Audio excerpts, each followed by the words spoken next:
Hey you guys, welcome back to the channel Physics Surgery, and here we are in Resolved series, and I have brought forward to you a concept that is generally less discussed in textbooks and is generally going to bug some good students, and some students may not be even knowing such a concept exists in the topic of ray optics. It's about the location of the optical center, the actual definition of what is meant by an optical center of a thick lens.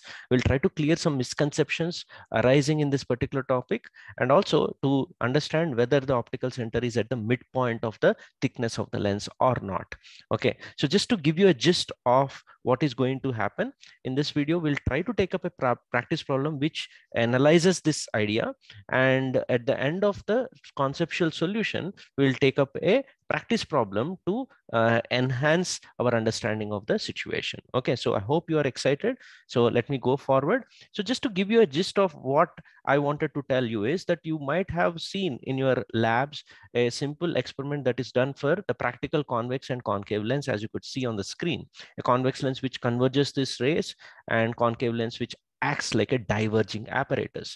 So to understand this beautiful apparatus at school level, we used to draw some ray diagrams. So let me show one of them to you. So this is a sequence of ray diagrams that you could have drawn for a biconvex lens. So in a biconvex lens, as you change the position of the object and the image gets formed and it increases, decreases its size, etc., you notice one of the rays, you could draw many of them, right? Each ray deviates by a certain angle, but one of the rays that actually passes through point inside the lens goes undeviated. You could see this particular ray. So we'll be interested in that. So where does it hit inside the thickness? Is it exactly in the middle, or is it on the left or right side? Is it outside or inside? Is what our crux of the video is all about. Okay, so let me go on to the practice or the problem statement. So here's the problem statement. You want to give it an unbiased try. I would recommend to pause the video here, read the question very carefully. There are 3 questions that are followed by this particular statement, and give it a try for 5 to 10 minutes, and do come back for the concept, analysis, solution, and the practice problem at the end. Okay, so I'll go ahead with the formal reading of the question. A biconvex lens made of material of refractive index n and radii of curvatures R1 and R2 is shown. A ray of light, as shown, after refracting through the lens, goes undeviated. While doing so, passes through a point P on the principal axis. The thickness of the lens in the middle is OA equal to T.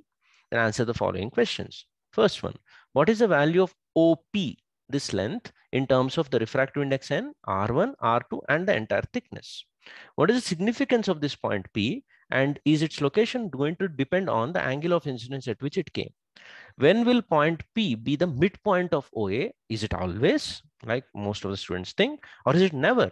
And or maybe in some of the cases, so, or P could lie outside. So we're going to try to throw light upon this particular aspects. Okay, so I hope you've given it a try. Let me move ahead. And please understand, all the things that we do in our JEE syllabus or Olympiad syllabus regarding lens, it's about the paraxial approximation. I know that I have drawn an exaggerated version of this ray. It is always small angles and small apertures. Okay, so with that out of our way, let me go forward. So before I present to you the concepts and the solution, my humble request is to ensure that the channel survives, and the survival of the channel is in the hands of YouTube algorithm. So YouTube algorithm, what it does is it propagates videos which are most liked. So even if you are understanding and enjoying the videos on this channel for a long time and you're not giving it a like, you're not encouraging the channel to go through at a higher height. So please ensure that you support me in an unconditional manner, the way I am trying to bring quality content for you for free. So please ensure you do give it a like, and ask your friends to also give it a like. So with that humble request out of my way, and I hope you keep supporting. The channel has got a hit in the last few videos. They're not getting the target likes, so it has slowed down quite a bit. So I hope you can help me out on that. So we will first of all go through the basics of biconvex lens. So this is for just the beginners. I'll quickly move over this one. If you have a biconvex lens of different radius of curvatures, each of these radii can be visioned as a completion of a sphere around here, center of curvature C2 here, and the radius being R2. right? This distance from this surface, second surface. From the first surface, you can have a radius R1. This is a vision that you should have in your mind. And if you draw all those things and look at the terminology, so you know what is a principal axis, and any normal that is drawn to one of the surfaces should pass through the center of curvatures respectively. And the optical center is what we are going to investigate, even though in this diagram it shows almost as if it's a midpoint. We'll try to see whether we are right or not, and why so. So with that out of our way, let me draw the first important analogy. So first time when we are introduced to an undeviated ray is when we pass a light through a glass slab with air on both sides. So you send it, it refracts twice, and due to simple logic of Snell's law, the incident ray from here and the emergent ray will be parallel to each other. That means overall there is no deviation. So we'll actually vision our present lens problem also in the similar way. I can do this because I am in paraxial approximation. So I can assume this M is very close to O and this N is very close to A. That means this is a very small part, even though exaggerated in order to show the diagram. So this also is like a glass slab. If this has to be almost like a glass slab, you can assume that this normal that is drawn to this surface, which is going and meeting the center of curvature, and the normal, the green one that is drawn to the second surface, are parallel to each other. Once these two lines are parallel and these are vertically opposite angles, this angle being equal to this, you can claim that there are similar triangles on this picture. Let me encapsulate that. C2PN is a similar triangle to C1PM. Once that is recognized, your job becomes easier. So remember, these two are opposite triangles which are similar to each other, which we'll use in the next slide. Okay. Right, a lot of things on the board. Again, as I keep always saying, don't read things on your own. You might get confused. Follow my voice and where I'm pointing so that your the explanation can be easily absorbed. Have some patience. You'll all be okay by the end of the video. So we are going to locate the optical center, which is this point P, where the ray, if it passes through, goes undeviated. So as I already finalized that these two are similar triangles, I've tried to write the corresponding ratios being equal. So I'll write C2P divided by C1P, that is this one, should be equal to C2N. The reason for choosing C2N is that it's a known value. It is the radius of curvature because this is normal and this is center, divided by C1M. So I have this red colored part is R2 by R1. But this green one, I would like to split it in a sense that I need this APs and OPs. Therefore, the C2P I'll write as C2A minus AP. Okay, C2A, which is again the radius R2. Remember, to this, if I draw any normal, it should meet this one at a distance of R2. So C2A minus AP, which is R2 minus AP. And C1P also, I'll write as C1O minus OP, which is R1 minus OP. Now here we can do two things. One is just to cross multiply and get to the answer, or let's recall something nice from our childhood mathematics. If there is a ratio equal to another ratio, let me borrow it to this place. Imagine I was given A by B is equal to C by D. You can manipulate the numerator and denominator correspondingly in a similar manner to get another equal ratio.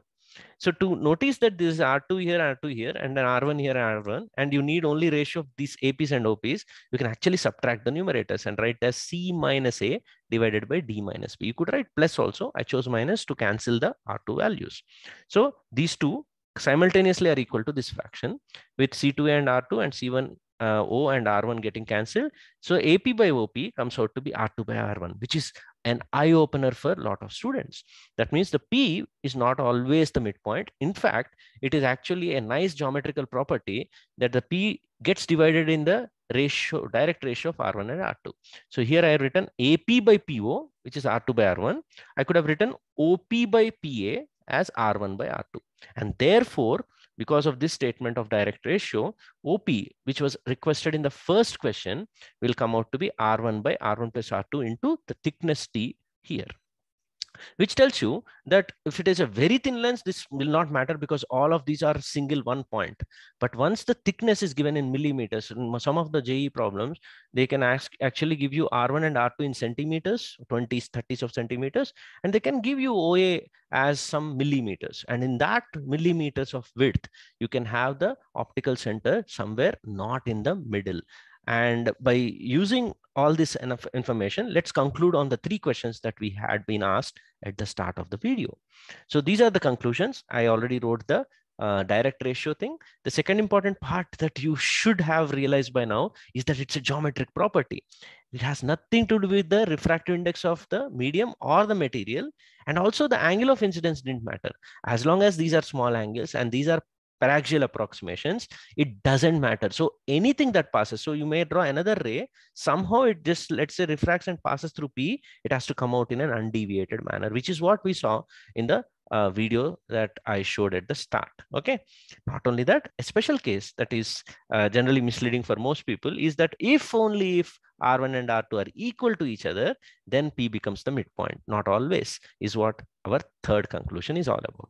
So with all this understanding, I think you should be equally eager to apply this to a concavo-convex lens. The reason for picking concavo-convex lens for our practice problem, which I'll present in short time, is that you will have different signs of sign convention for those. So there is a chance that P could be slightly different in position compared to what I taught here. Okay, so let's see how many of you get that practice problem correct.